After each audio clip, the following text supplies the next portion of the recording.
ನಮಸ್ಕಾರ ರೀ ಮಾಮಾರ. ನಮಸ್ಕಾರ. ಎಲ್ಲಿಂದ ಬಂದಿರಿ? ನಾವ್ ಇಂಗ್ಲೇಶ್ ಅವ್ರನ್ನ ಬಂದ್ ನೋಡ್ರಿ. ನಿಮಗ ಕಣ್ಣ್ ಏನ್ ಕಾಣ್ತಾವ ಇಲ್ರಿ? ಸ್ವಲ್ಪ ಕಾಣ್ರಿ ಅಡ್ಡ ಬರ್ದಾಗ. ಹಾ ಹಾ ಹಾ ಹಾ ಏನ್ ಹುಟ್ಟುಟ್ಲೆ ಅದೇನ ಈಗ ಏನ್ ನಡ್ಬರ್ಕ್ ಬಂದ್ ಹೋಗ್ಯದ್ರಿ? ಹುಟ್ಲಿ ಭೂಮಿ ಬಿದ್ದ 6 ತಿಂಗಳಿಗೆ ಗೊತ್ತಾಗಿದೆ. ಹಾ ಹಾ ಹಾ ಹಾ ಬರಾಬರಿ ಬರಾಬರಿ. ಸಂಗೀತ ಅದು ಹಾಡ್ತಿರತ್ತಲ್ ನೀವು? ಹೌದು ಸರ್. ವಿಲೇಶ್ ಪುಣ್ಯಸ್ ಗದಗನಾಗ 3-4 ವರ್ಷ ಶಿಕ್ಷಣ ಆಗತ್ತೆ ಸರ್. ಹೌದ್ರಾ?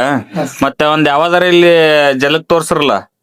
ನೋಡಿ ಯಾವ ಹೇಳ್ತಾರ? ಹಾ ಯಾವ ಜನ್ಮದ ಪುಣ್ಯವೇನು ಪುಟ್ಟರಾಜ ಗುರು ದೊರೆತಾನ ಕತ್ತಲಲ್ಲಿ ಕುಳಿತಾ ನಮಗೆ ಬೆಳಕಿನೆಡೆಗೆ ತಂದಾನ. ಯಾವ ಜನ್ಮದ ಪುಣ್ಯವೇನು ಪುಟ್ಟರಾಜ ಗುರು ದೊರೆತಾನ ಕತ್ತಲಲ್ಲಿ ಕುಳಿತಾ ನಮಗೆ ಬೆಳಕಿನಡಿಗೆ ತಂದಾನ.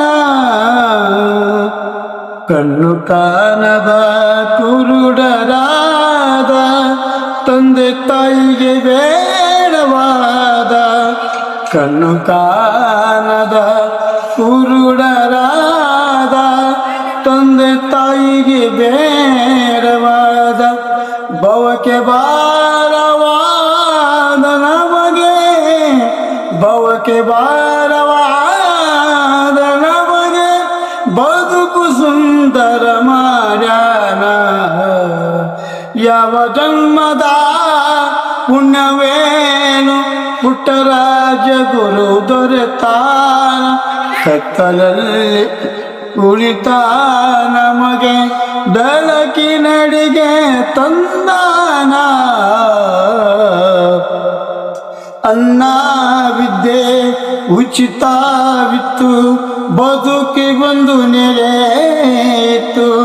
ಅನ್ನ ವಿದ್ಯೆ ಉಚಿತವಿತ್ತು ಬದುಕಿಗೊಂದು ನೆಲೆಯಿತು. ನವ ಸಮಾಜದಿ ಸ್ಥಾನ ಕೊಟ್ಟು ನವ ಸಮಾಜದಿ ಸ್ಥಾನ ಕೊಟ್ಟು ನಮ್ಮ ಮಾನ ಉಳಿಸ್ಯಾನ. ಯಾವ ಜನ್ಮದ ಪುಣ್ಯವೇನು ಪುಟ್ಟರಾಜ ಗುರು ದೊರೆತಾನ ಪುಟ್ಟರಾಜ ಗುರು ದೊರೆತಾನ. ತನ್ನದೇ ದಣಿವ ಮರೆತು ನಮ್ಮ ಕಣ್ಣೀರ ವರ್ಷಾನ. ತನ್ನದೇ ದಣಿವ ಮರೆತು ನಮ್ಮ ಕಣ್ಣೀರ ವರ್ಷಾನ. ಆನಂದದವನನು ಹರಿಸಿ ಕಡುರಿನಲ್ಲಿ ನೆನೆಶಾನ. ಯಾವ ಜನ್ಮದ ಪುಣ್ಯವೇನು ಪುಟ್ಟರಾಜ ಗುರು ದೊರೆತಾನ ಕತ್ತಲಲ್ಲಿ ಕುಳಿತಾ ನಮಗೆ ಬೆಳಕಿನಡಿಗೆ ತಂದಾನ. ಯಾವ ಜನ್ಮದ ಪುಣ್ಯವೇನು ಪುಟ್ಟರಾಜ ಗುರು ದೊರೆತಾನ ಪುಟ್ಟರಾಜ ಗುರು ದೊರೆತಾನ ಪುಟ್ಟರಾಜ ಗುರು ದೊರೆತಾನ.